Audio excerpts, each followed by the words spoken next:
Chen's hands trembled as she clutched the portfolio against her chest, rain-soaked and desperate. The security guard at Sterling Tower had just turned her away for the third time this week.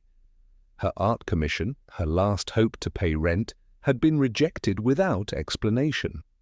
She darted across the street toward the Grand Lux Hotel, seeking shelter from the downpour. Water dripped from her thrift store blazer as she pushed through the revolving doors, and suddenly everything changed. "Miss Sterling, thank God you're here!" A woman in an impeccable black suit rushed toward her, relief flooding her face. "We've been worried sick. Your suite is ready."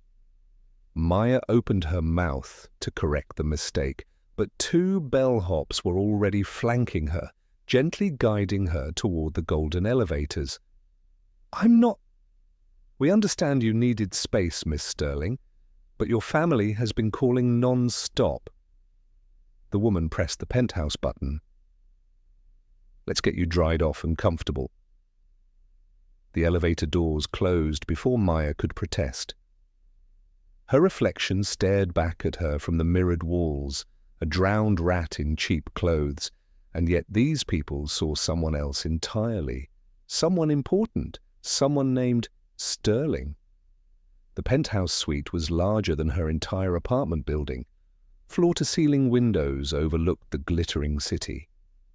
A bottle of champagne sat chilling on a marble table, designer dresses hung in the closet, tags still attached. Maya touched the silk fabric, her artist's fingers recognizing quality she'd never owned. "This is insane," she whispered, but nobody was there to hear her. She'd clear up the confusion in a moment. But first, maybe just one glass of champagne, maybe try on one dress. The hot shower felt like heaven, the champagne tasted like dreams. Maya stood wrapped in a plush robe, hair turbaned in Egyptian cotton, when the penthouse doors burst open. 3 people stormed in, a silver-haired woman in Chanel, a distinguished man in a Tom Ford suit, and a younger man whose sharp eyes immediately locked onto Maya. "Victoria, where have you been?" The woman's voice cracked with emotion. 3 days! No calls, no messages!" Maya's stomach dropped. "I'm not Victoria. There's been a mistake." "Enough with these games," the older man's voice boomed. "The merger announcement is in 3 weeks. 3 weeks, Victoria. Do you understand what's at stake?" "I'm telling you, I'm not—" "Richard, she's clearly having another episode." The woman turned to the younger man. "Call Dr. Morrison. We need to make sure she's stable for the press conference." Richard stepped closer, his gaze calculating. Unlike his parents, he wasn't buying the Victoria act. "Everyone out," he said quietly. "I need to speak with my sister alone." The parents exchanged glances but complied. The door clicked shut, and Richard's entire demeanor shifted. He pulled out his phone, swiped to a photo, and held it up. It showed a woman who could have been Maya's twin, same bone structure, same dark hair, same almond eyes. "You're not Victoria Sterling," Richard said flatly. "So who are you and what's your game?" Maya's knees went weak. "I'm Maya Chen. I'm an artist. I came in from the rain and they mistook me for my sister, who disappeared 3 days ago, right before the biggest business deal of our lives." Richard poured himself a drink, his hand steady. $5 billion, Miss Chen. That's what the Hartwell-Sterling merger is worth. If Victoria doesn't show up to sign those papers, it collapses. Our stock crashes. We lose everything. Then find her. I can't help you. We've tried. She's vanished completely. Turned off her phone, emptied her bank account, went ghost. Richard drained his glass. But then you walked in. A perfect coincidence. Or perhaps perfect timing. Maya shook her head. "No, absolutely not, whatever you're thinking. $2 million. The words hung in the air like smoke. Maya's mind went blank. $2 million. She couldn't even conceptualize that amount. 3 weeks, Richard continued, circling her like a shark. You attend a few events as Victoria, smile for cameras, sign some documents. Then you disappear back to your life, 2 million richer. We find our sister, complete our merger. Everyone wins. That's fraud. That's illegal. That's survival, Miss Chen. Richard's voice turned cold. You think I haven't done my research in the last 10 minutes?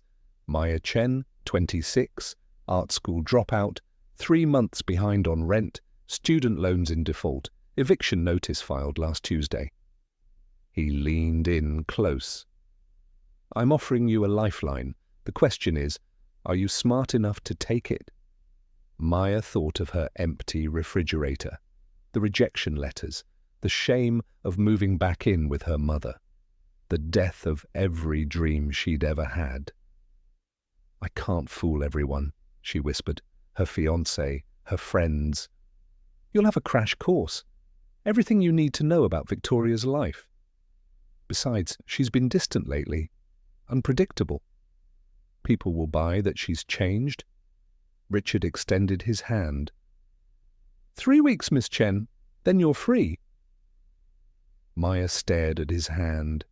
Every instinct screamed to run, but louder than instinct was the siren song of desperation, of possibility of escape. She shook his hand. Excellent choice. Richard smiled, but it didn't reach his eyes. Welcome to the family, Victoria. Your new life starts now. Over the next 48 hours, Maya lived in a fever dream of information. Flashcards with names and faces, videos of Victoria's mannerisms, voice coaches adjusting her accent, stylists transforming her appearance.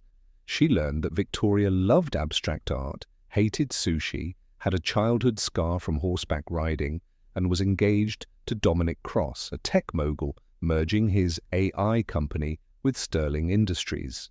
Dominic is the wild card, Richard warned during their final prep session. He's brilliant, observant, and he knows Victoria better than anyone. If someone catches you, it'll be him. Maya's first test came faster than expected. That evening, Richard handed her a phone.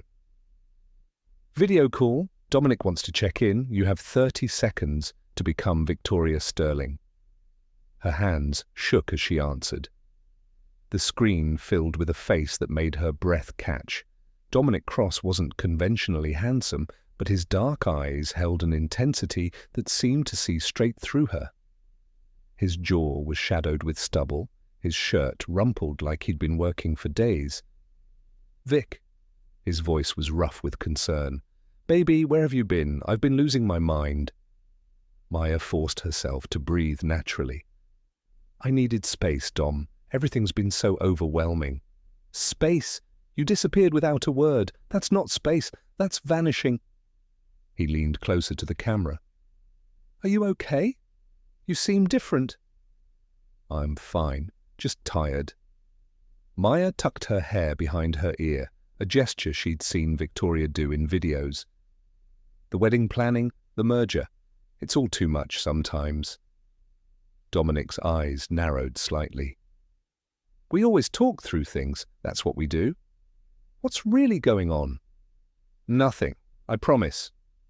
Maya injected warmth into her voice, even as her heart hammered. I'll see you at the gala tomorrow night. We can talk then. Victoria, I have to go. Love you. She ended the call before he could respond, her hands trembling so badly she nearly dropped the phone. Richard nodded approvingly. Not bad, but he's suspicious. Be careful tomorrow. The charity gala was held in a ballroom that dripped with crystal and champagne. Maya wore a midnight blue gown that cost more than her yearly income. Diamonds that weren't hers glittered at her throat. She felt like a fraud wrapped in silk and lies. Remember, Richard whispered as they entered, Victoria is confident, charming, slightly aloof. You own every room you enter. Maya lifted her chin and stepped into the crowd. People gravitated toward her immediately, air-kissing her cheeks, complimenting her dress, discussing business deals she knew nothing about. She smiled, nodded, deflected questions with vague answers, and felt like she was drowning in champagne and small talk. Then she saw him. Dominic stood across the ballroom, devastating in a black tuxedo, watching her with those penetrating eyes. He didn't approach immediately. He just watched, studying her like a puzzle he was determined to solve. When he finally crossed to her, the crowd seemed to melt away. "You look beautiful," he said quietly, taking her hand. His touch sent electricity up her arm. "Dance with me!" She couldn't refuse without raising suspicion. Dominic led her onto the floor, one hand at her waist, the other clasping hers. They moved together, and Maya realized with horror that she had no idea if Victoria was a good dancer.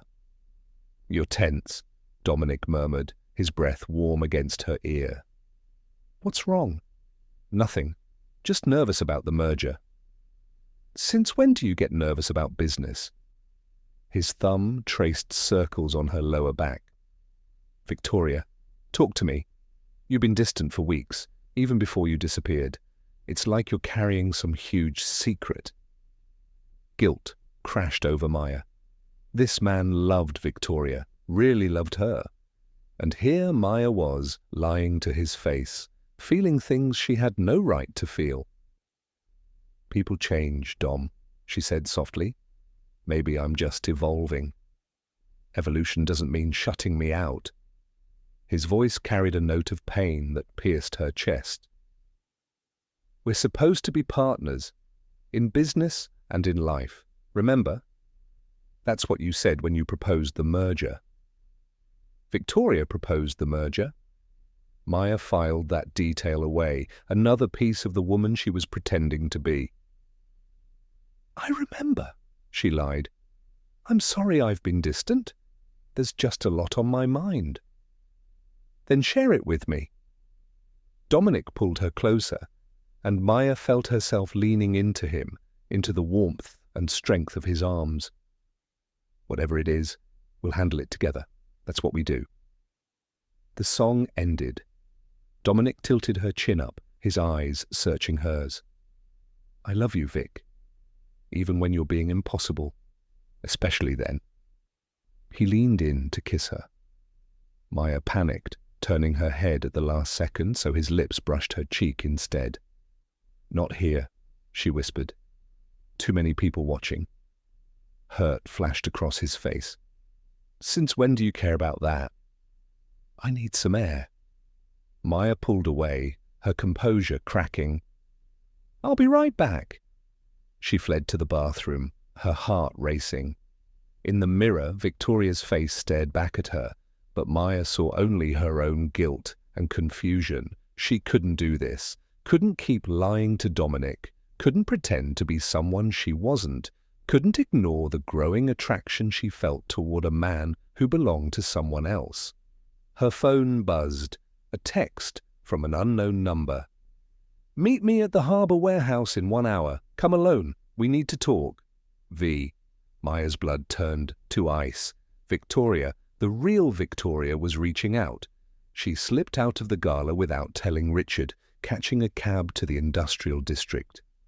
The warehouse was abandoned, windows dark, the perfect setting for a trap. But Maya had to know the truth. Inside, a figure stepped from the shadows. It was like looking into a mirror. Victoria Sterling had the same face, the same build, but her eyes held a hardness that Maya's lacked. She wore jeans and a hoodie, looking nothing like the heiress she was born to be. "So you're my replacement," Victoria said, her voice bitter.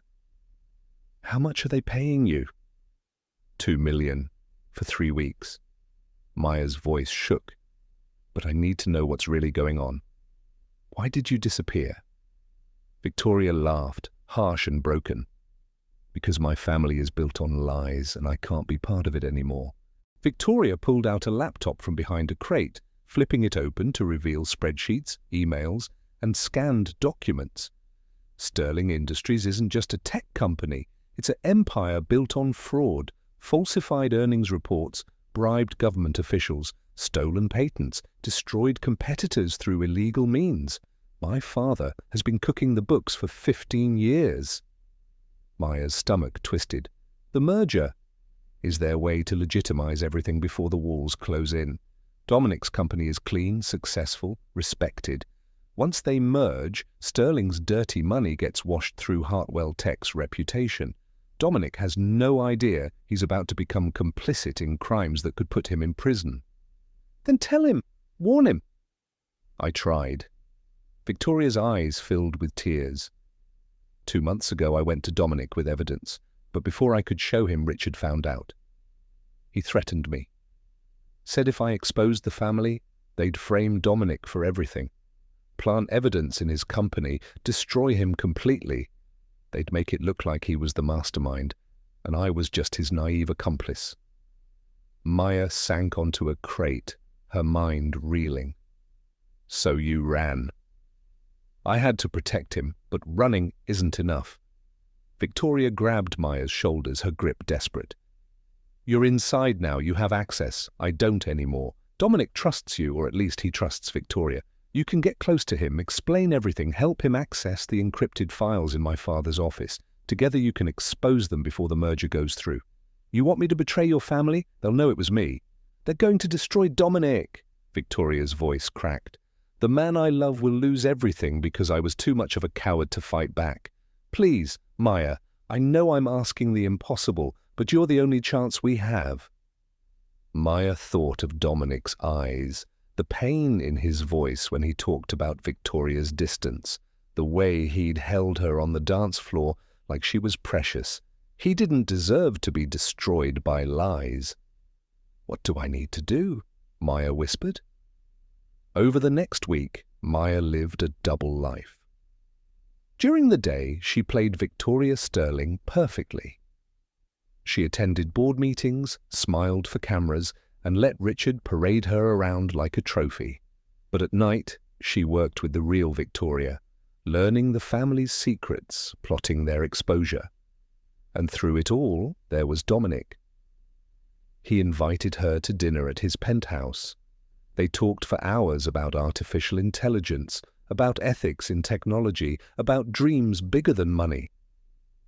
He showed her the code he was writing, his eyes lighting up with passion. He made her laugh with terrible jokes. He listened when she talked about art, really listened, asking questions that showed he cared. Maya found herself falling for him, even as the lies built walls between them. "I've missed this," Dominic said one evening, pouring wine on his balcony as the city glittered below. "I've missed you, the real you. It feels like you came back to me." Guilt gnawed at Maya's chest. "Dom, there's something I need to tell you." "I know you've been struggling with something, I can see it." He took her hand, his touch gentle. "But whatever it is, we'll face it together. After the merger, after all this business settles, let's take that trip to Paris you always wanted. Just us. No companies, no families, no pressure."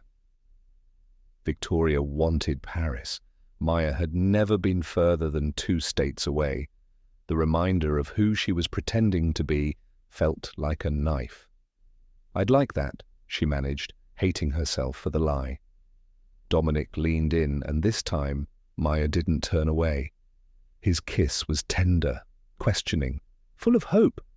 And Maya kissed him back, knowing she was betraying him in ways he couldn't imagine, knowing this moment was stolen and wrong and completely devastating.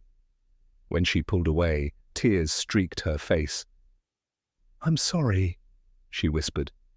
"I'm so sorry." "For what?" Dominic wiped her tears, confused. "Vic, what's wrong?"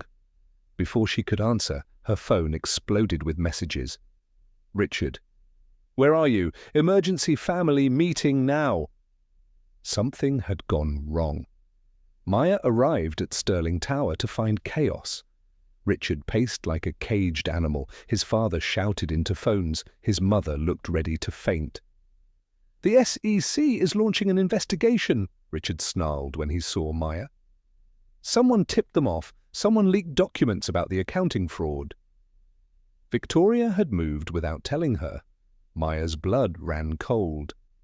"We're accelerating the merger," Richard's father announced. "The signing happens tomorrow. Once we're merged with Hartwell Tech, the SEC will have to wade through so much corporate red tape, we'll have time to bury the evidence." "Tomorrow?" Maya's voice cracked. "That's too fast. You'll sign the papers as Victoria, the merger completes, and this nightmare ends." Richard grabbed her arm, his grip bruising. "Unless you want to explain to the police why you've been committing identity fraud." Maya realized she was trapped.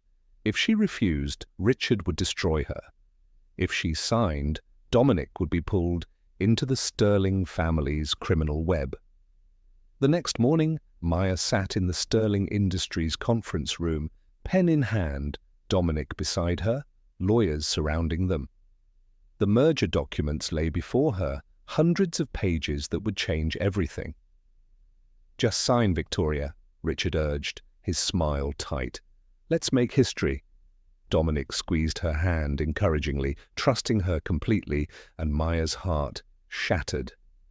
The conference room doors burst open, federal agents flooded in, followed by reporters, cameras flashing.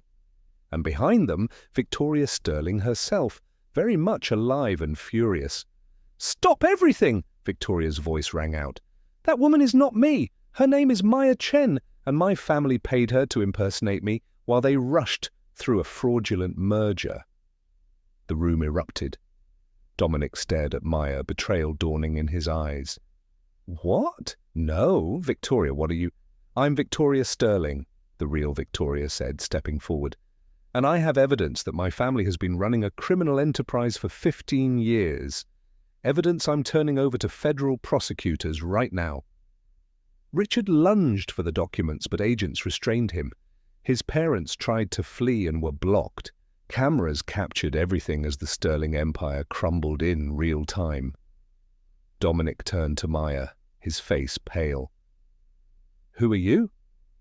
"I'm Maya," she whispered, tears streaming. "I'm sorry, I'm so sorry." "You lied to me. Everything was a lie." His voice broke. "Did any of it mean anything to you?" "All of it meant everything. Get away from me." Dominic stood abruptly, his chair crashing backward. "I don't even know who you are." He walked out, and Maya felt her heart walk out with him. 3 weeks later, Maya sat in her apartment, which was no longer under eviction threat. The $2 million check from Victoria, given freely as thanks for helping expose the family, sat deposited in her bank account. The Sterling family awaited trial. The merger had been dissolved. Justice had been served. But Maya felt hollow. A knock at her door startled her. She opened it to find Dominic, looking exhausted and uncertain. "I've spent weeks trying to hate you," he said quietly. Victoria told me everything. How Richard coerced you, how you helped her expose the fraud, how you protected me even when it cost you. He stepped closer. "You lied about your name, but everything else, every conversation, every moment we shared, was that real?" "So real, it terrified me," Maya admitted. "I fell in love with you, Dominic, even though I had no right to." "Maya Chen," he said, testing her real name on his lips. "Artist, brave enough to take down a corrupt empire. Terrible liar when it comes to feelings." A ghost of a smile touched his face. "I'd like to get to know the real you, if you'll let me." Hope bloomed in Maya's chest. "I'd like that too." "Good." Dominic held out his hand. "Hi, I'm Dominic Cross, and you are?" Maya took his hand, smiling through tears. "Maya Chen, nice to meet you." "The pleasure," Dominic said, pulling her close, "is entirely mine." As they stood together in her tiny apartment, Maya realized that the biggest lie had become the most genuine truth. She'd pretended to be someone else and found exactly who she was meant to be. If you enjoyed this story of deception, romance, and redemption, hit that like button and subscribe for more thrilling tales. Drop a comment below telling us, would you take the $2 million deal? Let's discuss in the comments. Thanks for watching, and I'll see you in the next story.